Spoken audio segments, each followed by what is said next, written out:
Bem-vindos ao IBEFcast, o podcast do Instituto Brasileiro de Executivo de Finanças. Meu nome é Alessandro Coutinho Ramos, pró-reitor de Pesquisa, Pós-Graduação e Extensão da Universidade Vila Velha e líder do Comitê Qualificado de Inovação e Tecnologia. Hoje o nosso tema é muito importante. É sobre a inovação aberta nas corporações. Como elas podem inovar, como elas podem crescer e se desenvolver aplicando essa metodologia. E hoje eu tenho aqui meus convidados especiais, Daniel Arraes, empresário na área de TI e investidor anjo. Muito obrigado, Daniel. Obrigado. Daniel também é membro do CQC, que é o nosso Comitê Qualificado de Inovação e Tecnologia, e também Felipe Valfre, advogado especializado em startups e Venture Capital, também membro do Comitê Qualificado de Inovação e Tecnologia do Instituto Brasileiro dos Executivos de Finanças. Sejam bem-vindos. Eu acho que a gente pode começar agora. Eu vou começar com o Daniel. Daniel, o que é inovação aberta? Como é que você vê esses? Qual o conceito de inovação aberta que você pode nos ajudar? Bom, primeiramente, tema, né? Obrigado aí pelo convite, Alessandro. É sempre um prazer falar de inovação e uma inovação aberta, né? O que a gente entende que é a inovação aberta? É quando as grandes empresas, elas olham para dentro delas e enxergam que elas levariam muito tempo para realizar desenvolvimento de determinadas dores que elas possuem dentro da sua equipe. A partir do momento que elas olham para o mercado, ou seja, olham para fora da empresa deles e entendem que existem outras empresas, principalmente startups, que podem resolver essa dor de uma maneira muito mais rápida. Então se cria o que a gente chama de ambiente colaborativo.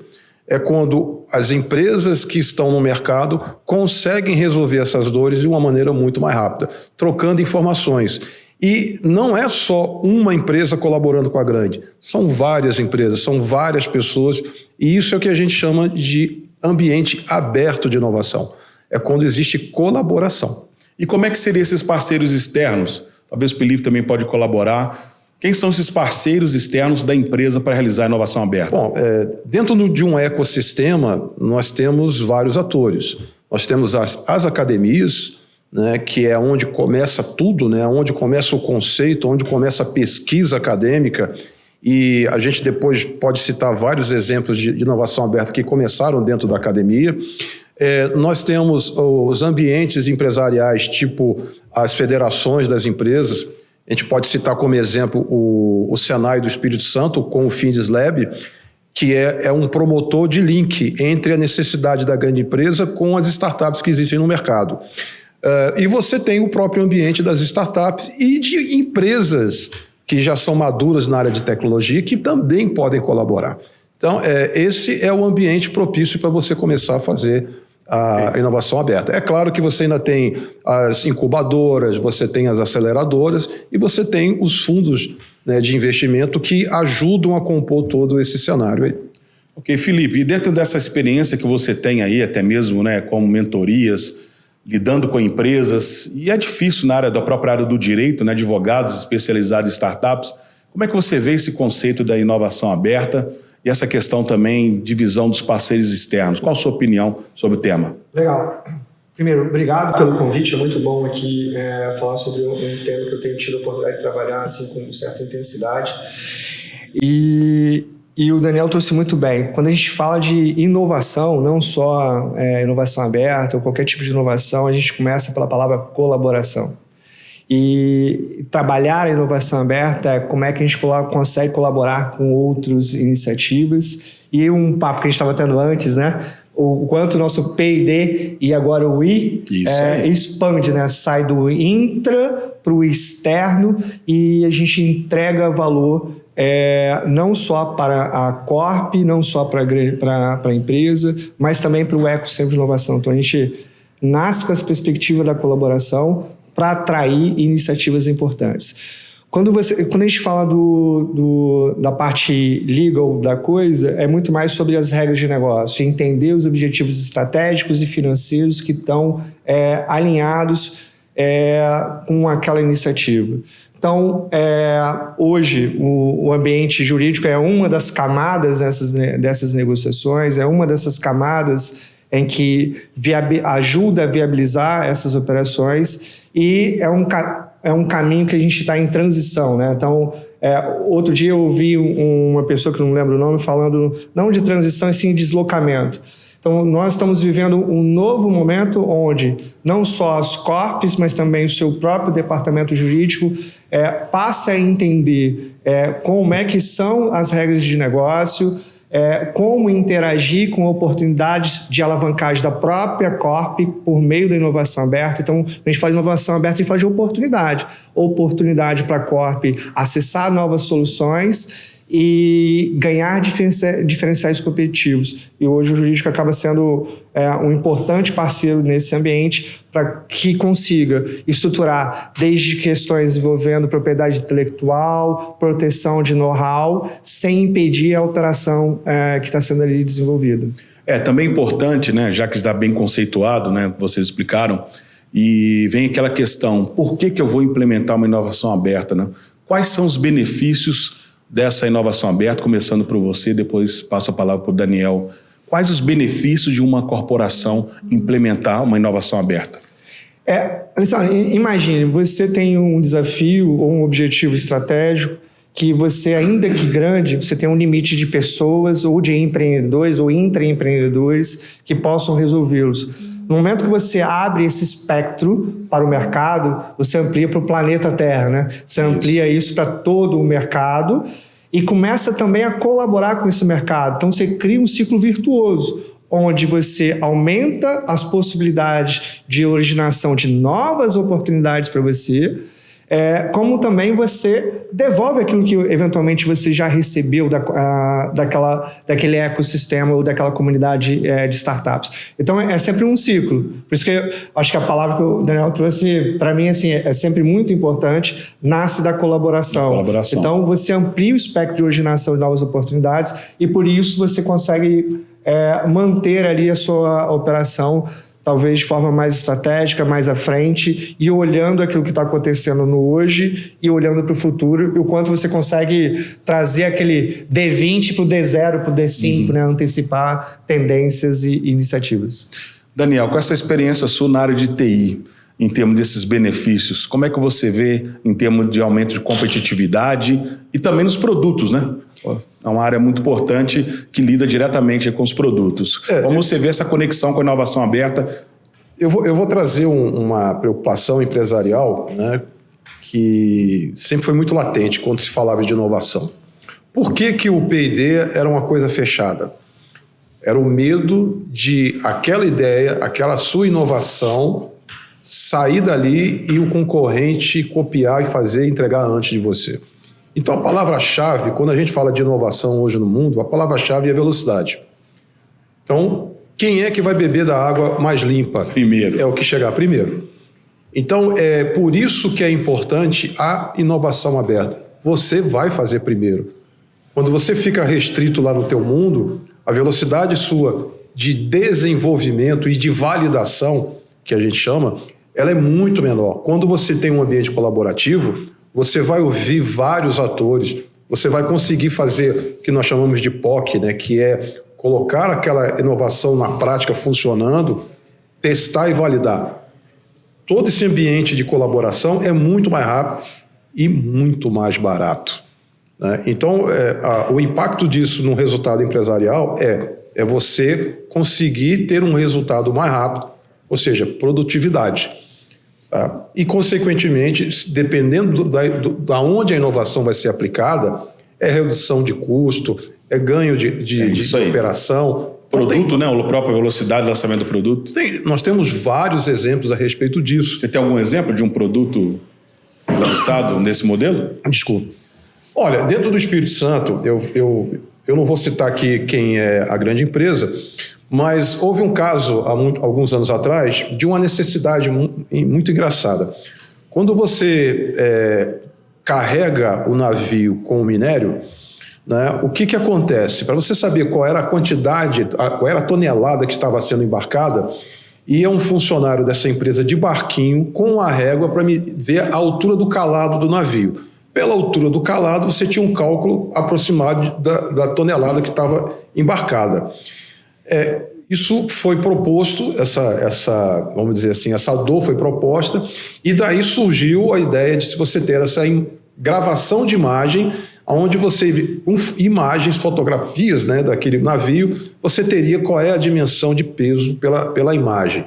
Então, isso foi sensacional. Uma ideia que nasceu de uma necessidade e que hoje virou um produto mundial que está sendo utilizado e que já bivotou para outras coisas.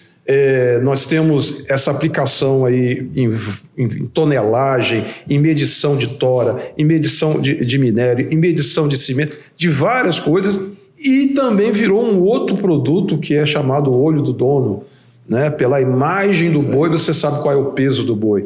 Então é uma tecnologia que nasceu dessa forma. Quer dizer, se tivesse ficado lá dentro, até hoje estava sendo medido com a reguinha no barco lá da diversidade. Aproveitando... Aproveitar esse... Sim.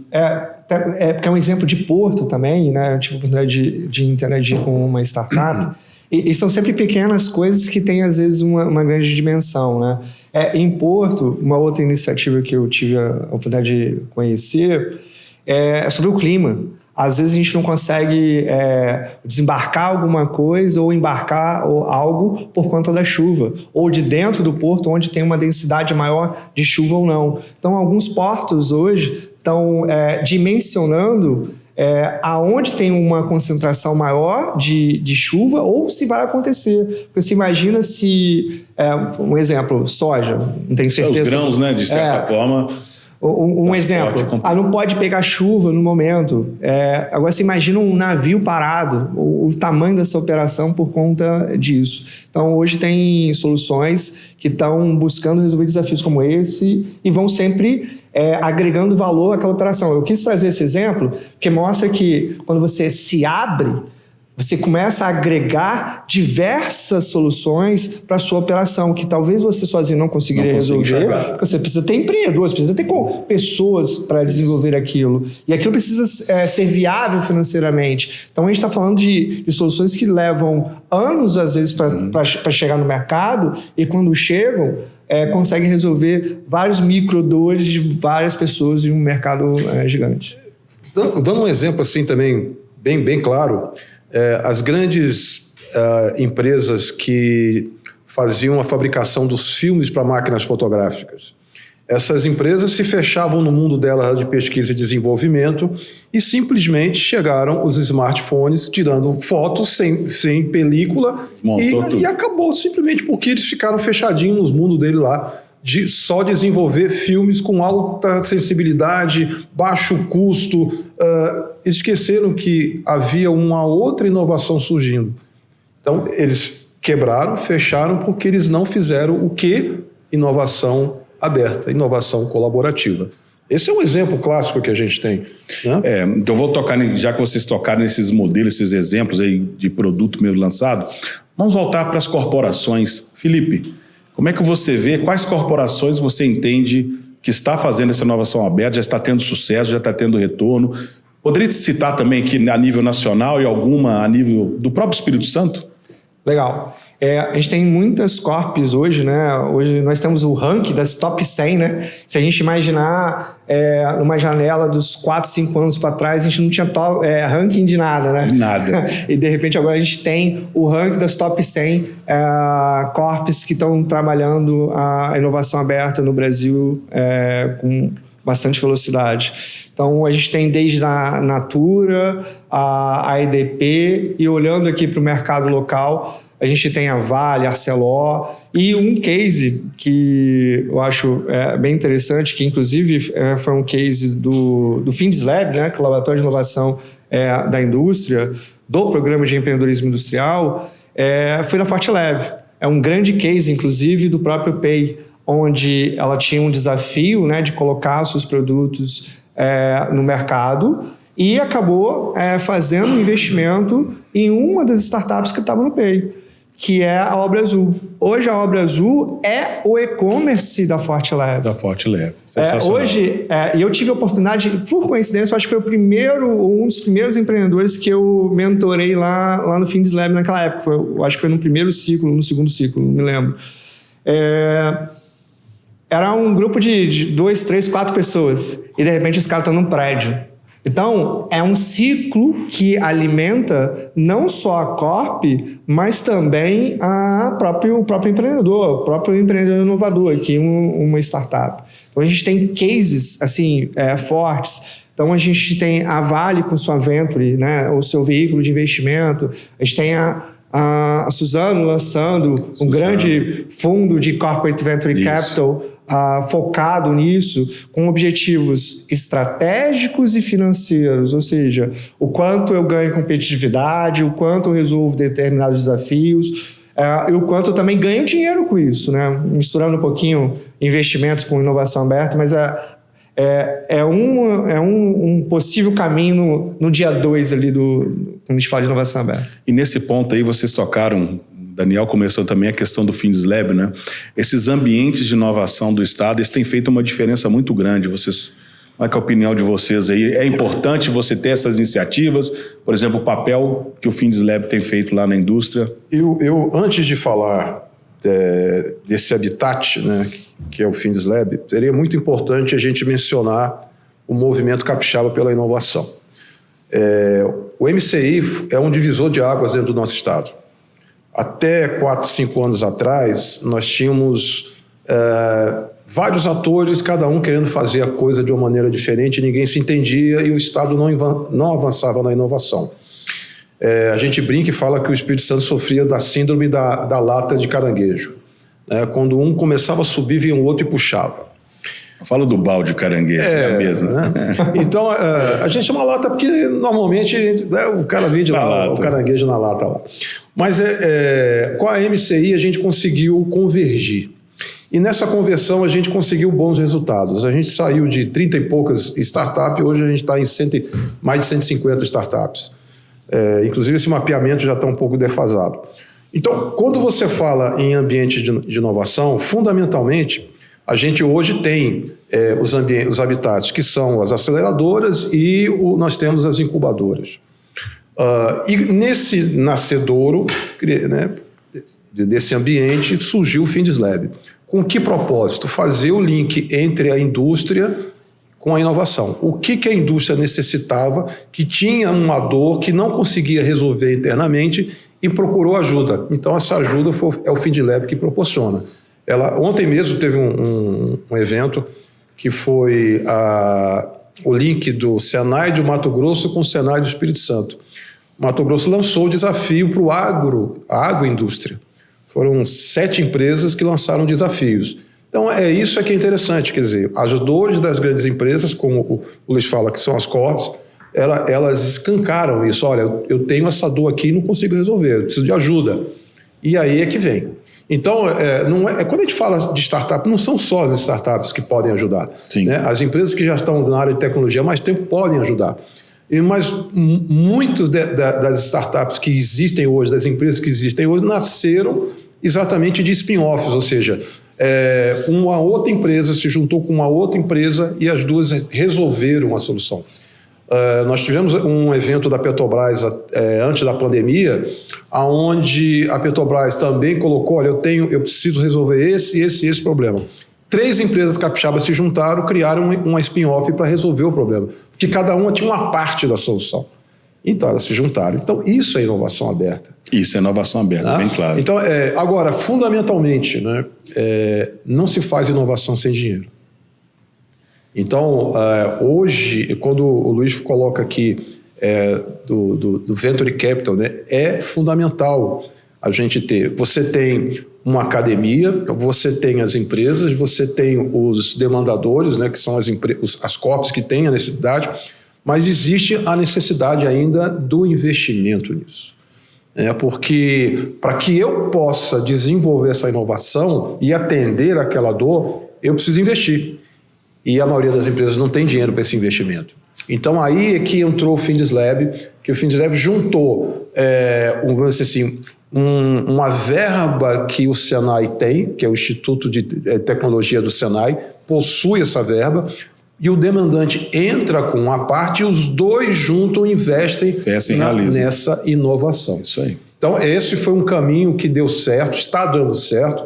Todos os anos o FindsLab vem lançando esses desafios e, inclusive, a Forteleve participou agora recentemente com a outra empresa do grupo deles, que é a Forteleve Solar, o qual a nossa empresa teve, vamos dizer assim, a grande honra de ser um dos finalistas e participar, né?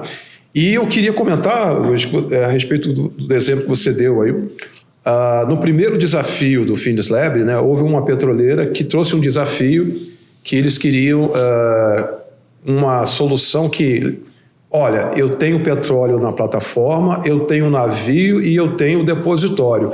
Eu preciso fazer uma logística que isso tudo funcione corretamente, ou seja, está na hora de descarregar o petróleo, o navio está próximo, tem maré para isso, tem tempo para isso e tem o depositório está vazio para receber.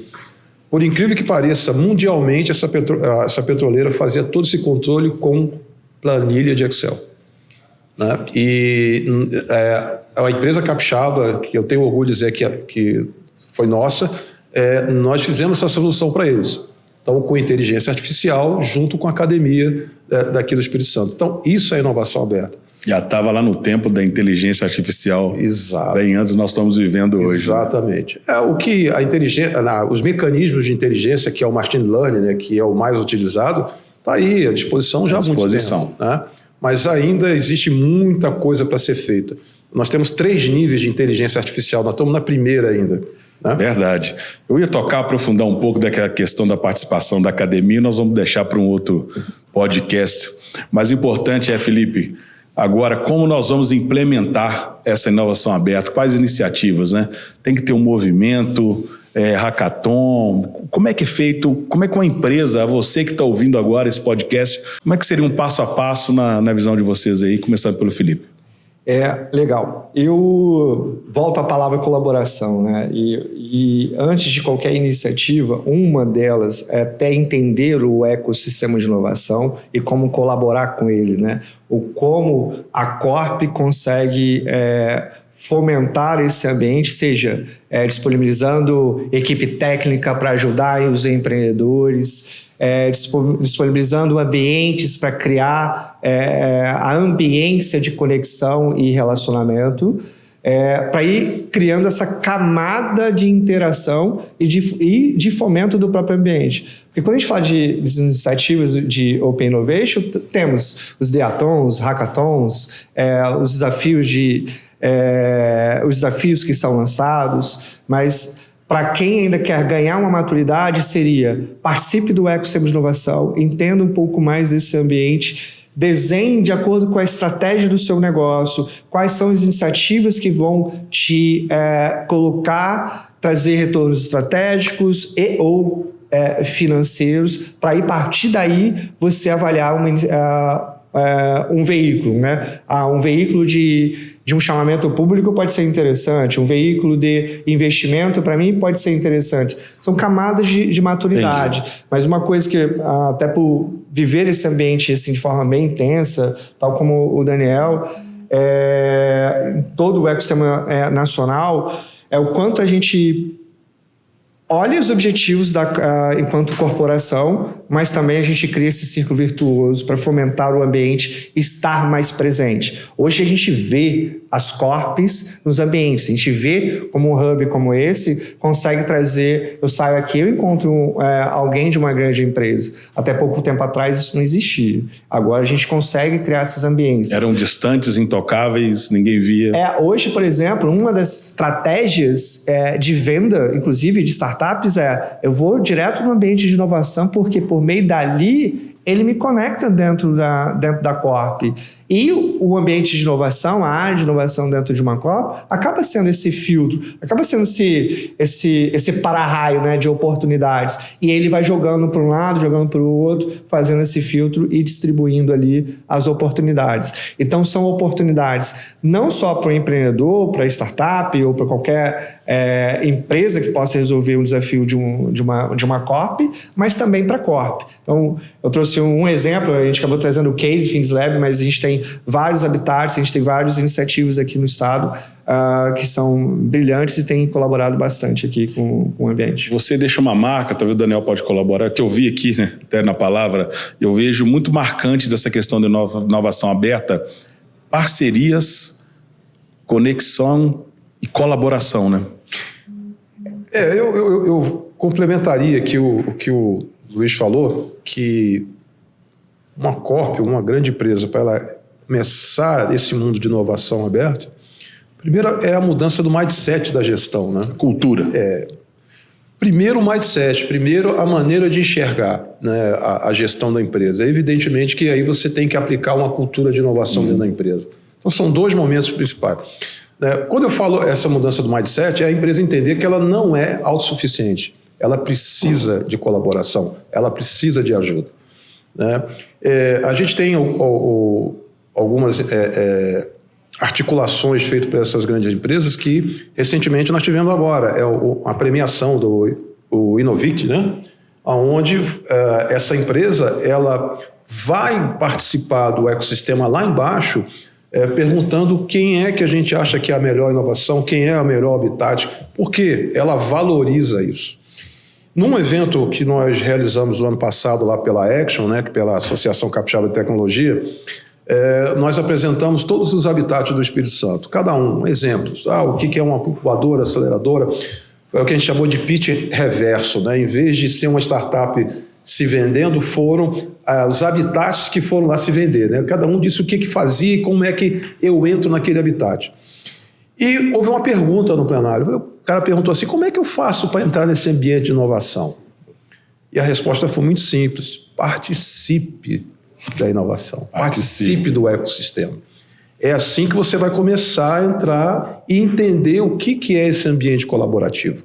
Porque até então você estava fechado no teu mundo lá. Verdade. Então é uma surpresa muito grande quando você abre a porta da tua empresa e vê que tem um monte de gente trocando ideias e informações. Porque era o medo de perder o controle daquela tua ideia e aquilo vazar. Hoje a gente não tem esse medo, porque é a velocidade. Quem chegar mais rápido, quem entregar mais rápido, vai colocar aquilo. Isso não quer dizer que o outro faça igual. Nós temos exemplos aí que o iFood lançou, quantos depois não vieram? A gente fala muito na academia essa questão, né? Às vezes o pesquisador está lá e está 20 anos na sua pesquisa, ele não vai ceder aquilo, há 20 anos que eu trabalho amor com 100% no conceito da ideia dele, né? E não abre para entregar para algo executar talvez com 5% de milhões. Isso é muito comum mesmo. O conceito de inovação... Isso pode ser uma trava para a inovação aberta? Sim, é isso que eu quero complementar. Né? Dentro do conceito de inovação aberta é o que a gente chama de tríplice hélice. Você tem a academia, você tem o empresariado e você tem o governo. Os três têm que trabalhar em conjunto. Então, no Estado, nós temos uma entidade fantástica que vem fazendo um trabalho nos últimos anos fantástico, que é a FAPES, que é a Fundação de Amparo à Pesquisa. E com apoio fundamental. A nossa entidade, a nossa fundação, ela hoje só perde em valor de investimento para o Estado de São Paulo. Em termos per capita, nós estamos no primeiríssimo lugar, em termos de aporte à inovação, à pesquisa, né, com bolsas para os doutores, para os mestres. Então, isso é muito importante, porque eu posso citar aqui várias startups de sucesso, inclusive nós tivemos 2 startups capixabas que ficaram entre as 10 maiores empresas de inovação do mundo. São 2 empresas capixabas. Essas empresas nasceram de quê? De pesquisas dentro da academia, onde os alunos participaram, saíram de lá e montaram os seus negócios. Eu posso citar aqui a Motor, eu posso citar a Mogai, eu posso citar a Lume Robótica, a Dersalles e a Zaruc. São empresas que nasceram dentro das academias. Né? Então, isso é muito importante, é a participação.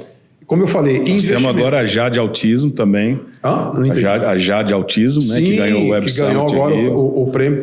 É interessante, né, que eles estão aqui no estado já há algum tempo.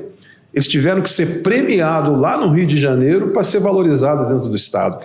Esse é um grande problema que a gente tem, né? O Espírito Santo dá muito valor ao que é de fora e esquece de olhar aqui para dentro. Né? Nós temos muita coisa boa aqui, muitas startups. E quando a gente tem a oportunidade de falar do Espírito Santo lá fora, as pessoas ficam assim admiradas com o que a gente faz. Isso aí. Isso é bem verdade, até complementando o que o Daniel trouxe. Hoje, o Espírito Santo ele é referência nesse ambiente. Nós criamos, por exemplo, o primeiro fundo, né, voltado para investimentos em inovação e outras coisas mais. Né? Nasce a partir do Fundo Soberano, né? Nasce o FUSIZUM. Aqui também criamos o primeiro marco legal de contratação de startups pelo poder público no Brasil, o Laboratório de Gestão e Inovação do Governo do Estado, mega referência em intraempreendedorismo e também na inovação aberta. Então, inclusive a gente está, acho que nessa iminência de lançar o Startup ES, né, que tem essa perspectiva, que é o programa de contratação de soluções inovadoras pelo poder público, que é referência em todo lugar. Nós temos o CIDS, que é o primeiro programa público de aceleração de startups do governo do estado. Quando nasceu, todo mundo vinha perguntar, Valfre, como é que a gente faz isso? Eu falei, cara, fala com o fulano, fala com o ciclano. Nós viramos benchmark para outros estados, para outros governos. Então, como o Daniel bem trouxe, a gente está produzindo muita coisa aqui. E nós também estamos sendo a referência para outros ambientes. Não só no Brasil, mas também no mundo. Complementando o que o Luiz está falando, nós fizemos inovação aberta em tudo isso que ele falou aqui. De 2018 até 2021, até 2020, né, antes da pandemia, nós visitamos 18 parques tecnológicos no Brasil, exatamente para trazer um modelo para cá. E o CIDS que nós temos hoje aqui no Espírito Santo, ele foi o CIDS que nós trouxemos de Belo Horizonte, que era um investimento da Prefeitura de Belo Horizonte. Nós trouxemos para cá e ele virou um projeto do Estado, né, através de quê? Da MCI. Então, benchmark, inovação aberta. A gente viu o que dava certo lá fora e trouxemos para cá. Né? A única coisa que ainda falta para nós aqui no Espírito Santo é o nosso parque tecnológico. E tudo está se caminhando para que a gente consiga fazer isso na cidade, na inovação, naquele ambiente que eram os armazéns do antigo Instituto Brasileiro do Café, isso, que foi cedido para o Instituto Federal do Espírito Santo, para o IFES. E então, vai ser feita a cidade da inovação lá. Projeto já aprovado na reunião que estava da MCI recentemente. Já tem uma verba da MCI, ou seja, não é do MCI, é do FUNCITEC, né? FUNCITEC MCI. Isso, né? Que é um fundo exatamente de incentivo à tecnologia dentro do Estado, que é administrado pela FAPES, tá? O qual eu tenho orgulho de ser conselheiro. Eu tenho muito orgulho também como pesquisador. Todo pesquisador tem um amor muito grande à FAPES por todo o papel. Mandar um abraço a todos eles que cuidam, todos os analistas, técnicos, gerentes que cuidam muito bem da gente. Para a gente já entrar na reta final aqui, sobre desafios. Poderíamos pontuar 5 desafios para implementar a inovação aberta? Bom, eu acho que um nós já falamos, que é a questão da cultura, né? Essa é o primeiro, né? Como eu falei, é a mudança do mindset, é a disseminação da cultura, dinheiro, é o investimento que precisa, dinheiro, tá? E a participação cada vez maior da academia. Infelizmente, a gente ainda tem algumas barreiras nessa questão. Nós temos um laboratório fantástico aqui no Espírito Santo, que é o CEPID, né? Que tem equipamentos lá que ainda estão nas caixas ainda, que não foram desmontados, porque a gente precisa de gente para tocar o CEPID. A gente precisa colocar o CEPID como um indivíduo jurídico separado. Hoje ele está amarrado junto à secretaria, ele não tem uma personalidade jurídica, então isso impede de se fazer um monte de coisa com o CEPID. Então a gente tem alguns cenários. Agora, nós temos uma coisa boa em relação ao Espírito Santo. Nós somos pequenininhos. E, por ser pequeno, as proximidades são fáceis de se fazer, né? A gente consegue conversar com uma diretoria da Vale, com a diretoria da Celó, com a diretoria da Suzano, com a diretoria da EDP, com a diretoria da Forteleve, né, com a diretoria da Unimed. Então, essa aproximação é muito mais fácil. Eu conversando ontem com alguns dirigentes de São Paulo, né, eles falam, cara, aqui é tudo muito disperso. Para você conseguir juntar essa galera para fazer alguma coisa, é muito difícil. E a maior quantidade de startups que a gente tem é em São Paulo. Mas está tudo solta. né? Então, nós aqui temos esse adensamento de conseguir fazer as coisas mais fáceis. Isso é uma vantagem. Que torna também a função do IBEF agora, né, atuando em inovação, muito importante, né? Até mesmo por causa dos executivos que estão aqui diretamente, né, que podem ser impactados por essas ações da inovação aberta. Eu acho que dentro do IBEF, né, o grande papel do IBEF é exatamente trabalhar com esses 3 cenários. Mudança do mindset, mudança da cultura e investimento. Esse tripé aí, o IBEF tem uma participação fundamental nessa mudança, tá, do ambiente empresarial pensando na inovação aberta. Isso. Também, né, Felipe, impulsionando essa questão de facilitar a relação com a solução externa e algo que a gente vem conversando, que é a questão da propriedade intelectual, né? Isso pode ser um gargalo da implementação. Eu tenho tido a oportunidade de ajudar muitas corpos a provocar essa reflexão. Interagir ou não com propriedade intelectual, a depender do programa, a depender da iniciativa. Por isso que toda iniciativa ela tem que estar ancorada no seu planejamento estratégico. Isso é estratégico para mim, isso aqui eu quero ter retorno financeiro, isso aqui eu quero resolver um problema meu que não me importa. Uma vez resolvido, eu não preciso interagir com a propriedade intelectual, por exemplo. Eu estou deslocando o know-how, não estou deslocando o know-how. Eu faço sempre uma comparação de casinha de Legos. Uso muito isso, inclusive, na condução dessas negociações. O quanto dessa casinha a Corp ou o empreendedor do outro lado montou e alocou aquele know-how. Faz sentido interagir ou não? Não sei, depende. Tudo muito depende, porque vai ter que estar conectado com um objetivo estratégico ou financeiro da Corp. Lembrando, no momento que você interage, você quer interagir com a propriedade intelectual, é quase a depender de você interagir com a participação societária daquele negócio, porque às vezes é atividade core. E sendo atividade core, no momento que você tem, você pode ganhar mais com isso, mas você também pode diminuir o nível de atratividade. Negócios mais maduros talvez não se relacionem com você. Então, depende do tipo de iniciativa. Tudo tem que ser pensado. Quando a gente fala de desenvolver um desafio, por exemplo, que hoje é muito pensado, né, em iniciativa de inovação aberta. Esse desafio ele é estratégico para você, não é? Você pode falar ou não, porque pode ter segredo de negócios ali que você não quer revelar. A gente revela muita coisa porque a gente precisa validar, mas outras a gente faz camadas, né, para isolar algumas questões. E uma vez revelando, isso é oportunidade só para você, para o empreendedor? Porque às vezes é um desafio seu, mas é um desafio seu e tem outros seus por aí, tem outras companhias que têm o mesmo desafio e isso é um mercado a ser trabalhado para aquele empreendedor.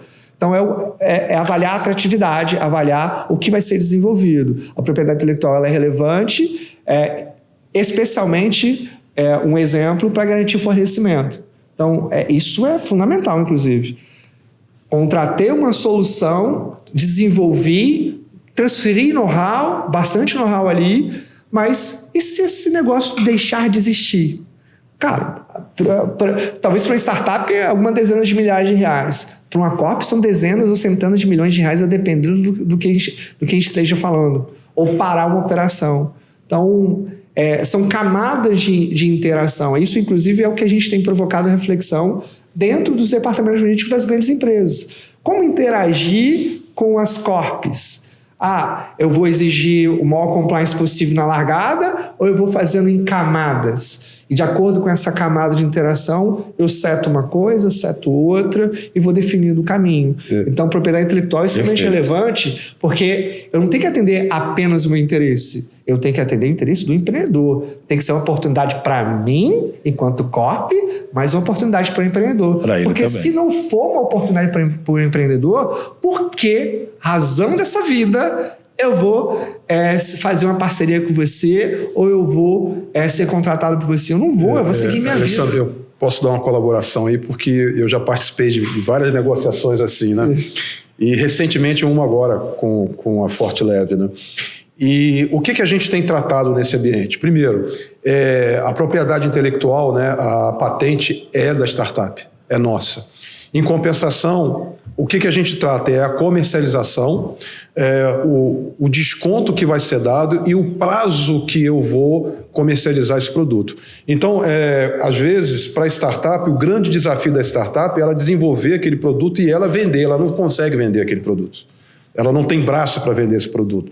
Então, você negocia isso, você passa o direito de comercialização para quem está te demandando, ou seja, o aportador.